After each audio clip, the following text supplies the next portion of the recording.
Tolak gereja. Didukung oleh wali kota, wakil wali kota, dan MUI.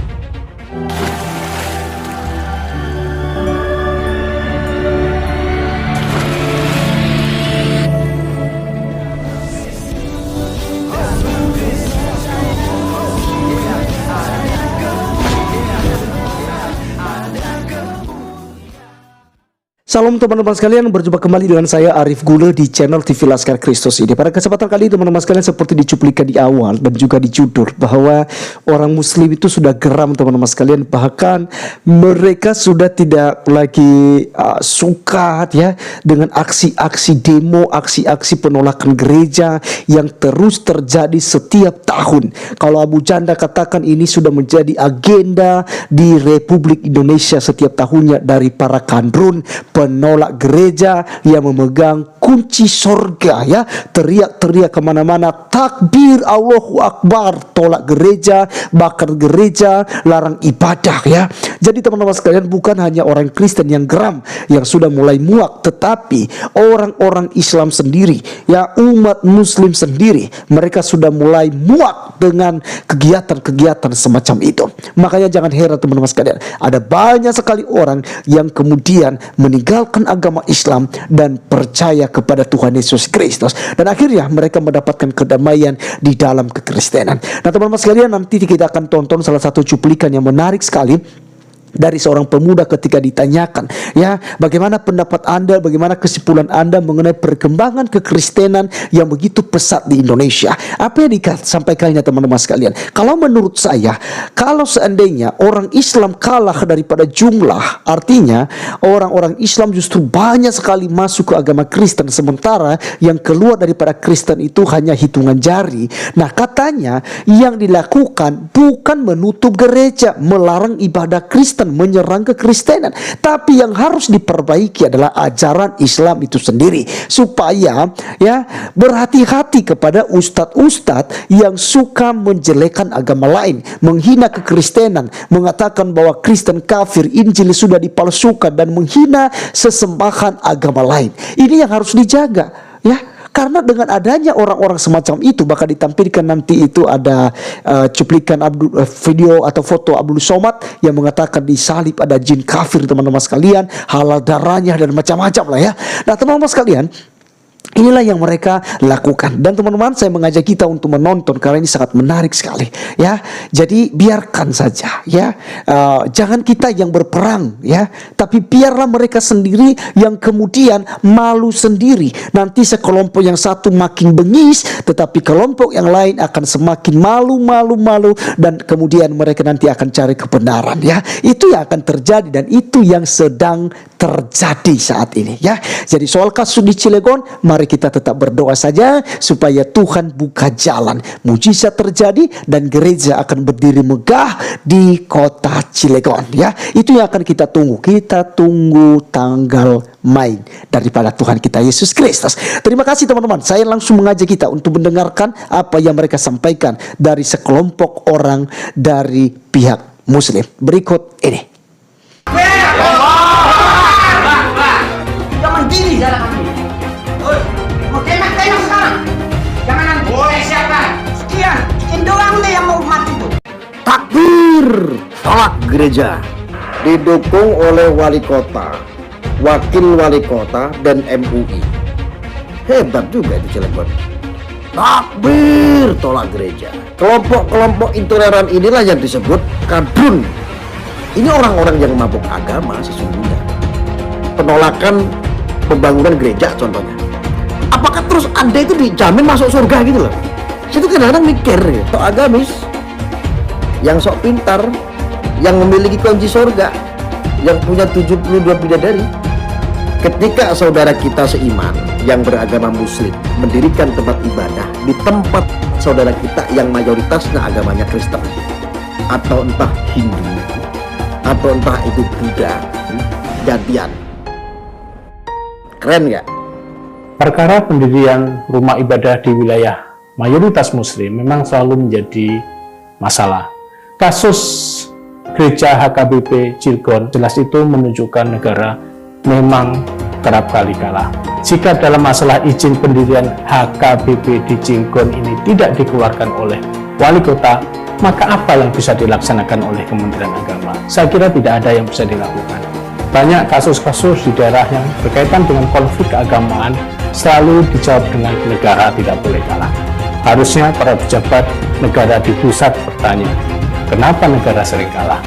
Jadi dalam kesimpulan saya ya, kalau kita khawatir dengan jumlah penduduk Muslim di Indonesia yang terus kalah saing dengan umat Kristen gitu, menurut saya bukan rumah gerejanya yang kita kita tolak, tapi ajaran kita lah yang harus diperbaiki. Kalau agama kita itu isinya ya orang-orang yang suka demo, terus kemudian mereka ngelihat kelakuan ulama-ulama Islam di Indonesia yang ngejek-ngejekin agama lain, yang di salibnya ada jin kafir, ya inilah yang terjadi. Penolakan terhadap gereja-gereja, harus izinnya lengkap, dipermasalahkan, kalau nggak lengkap bisa digusur. Tapi kalau masjid, siapa yang berani gusur? Majelis Ulama Indonesia itu saya terus terang suka pengen ketawa gitu ya.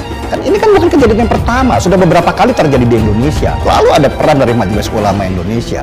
Saya kan selalu bertanya, apa sih peran daripada Majelis Ulama Indonesia ini lain membisniskan sertifikasi halal, ya kan, dan sibuk mencari mana yang haram kan gitu kan.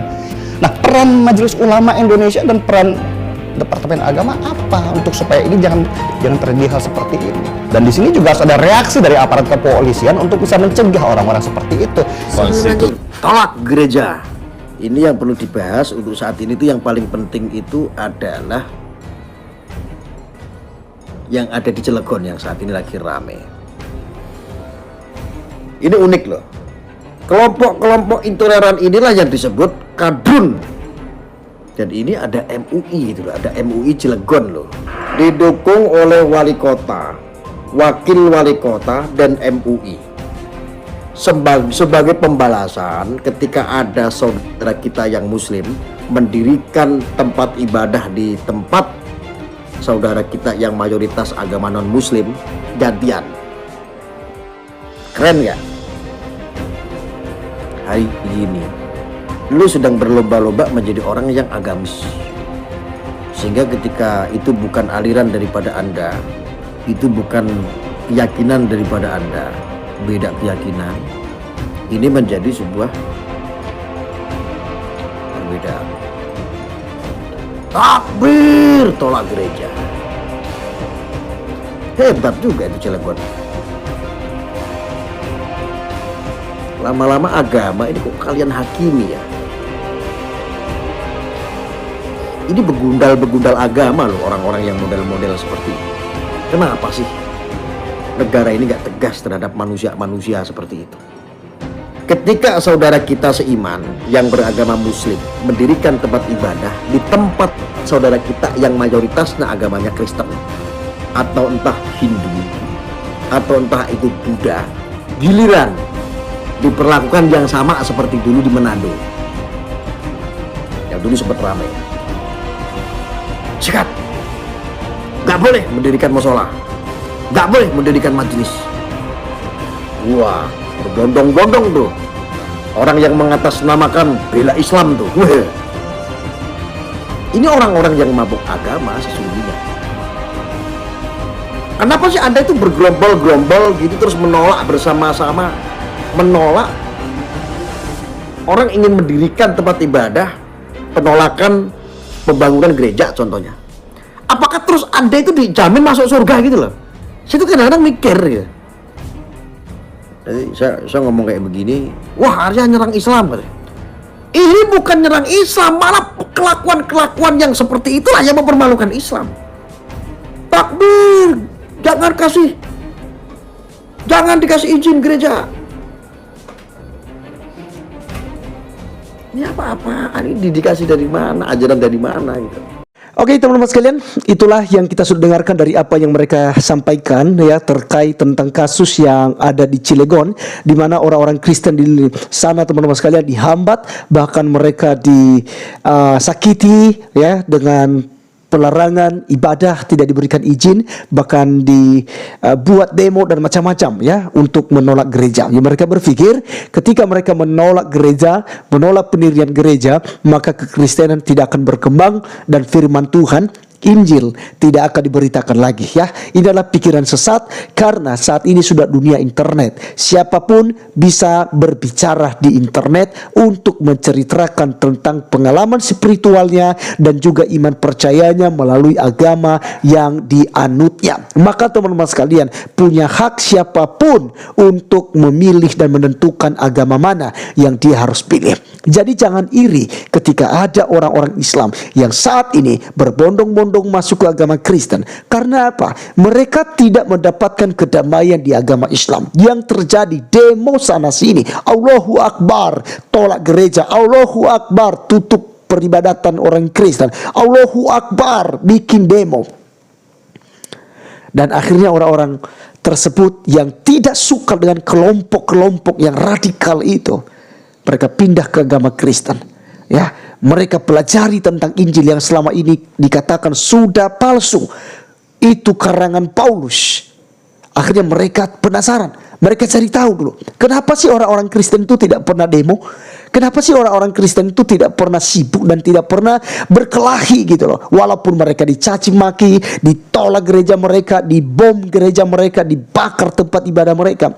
Mereka tetap santai dan mereka tetap mengampuni. Akhirnya penasaran, mereka cari tahulah tentang ajaran Tuhan Yesus Kristus. Dan akhirnya mereka menjadi pengikut Kristus. Jadi Kristen teman-teman sekalian. Dan mereka dijamin keselamatannya. Karena hanya di dalam Tuhan Yesus Kristus ada jaminan keselamatan. Di dalam Kisah Para Rasul 4 ayat 12, dan keselamatan tidak ada di dalam siapapun juga selain di dalam Tuhan Yesus Kristus. Sebab di bawah kolong langit ini tidak ada nama lain yang dapat menyelamatkan kita. Hanya di dalam nama Tuhan Yesus Kristus lah kita dapat diselamatkan. Dan Yesus Kristus adalah jalan keselamatan. Dia katakan, akulah jalan kebenaran dan hidup. Tidak ada seorang pun yang datang kepada Bapa atau kepada surga kalau tidak melalui Yesus Kristus. Ya, jadi teman-teman sekalian, hanya dengan percaya Yesus Anda tidak akan binasa. Tapi ketika Anda di luar daripada Tuhan Yesus Kristus, Anda pasti binasa. Oleh karenanya, jangan tunggu lama-lama. Percayalah kepada Tuhan Yesus Kristus sebagai Tuhan dan Juru Selamat pribadi. Anda akan diselamatkan dan seisi rumahmu akan diselamatkan juga. Terima kasih teman-teman sudah menonton sampai selesai. Biarlah video yang saya bisa bagikan buat kita dan apa yang saya sampaikan buat kita saat ini boleh mengedukasi, menambah wawasan kita, terlebih memperkuat iman percaya kita kepada Tuhan Yesus Kristus. Jangan lupa, Anda harus bisa mengasihi, Anda harus bisa mengampuni ya. Kalau Anda sudah lolos dari situ, Anda layak disebut sebagai pengikut Kristus. Saya Arif Gula teman-teman sekalian, undur diri. Sampai ketemu di video berikutnya. Tuhan Yesus memberkati kita. Salam.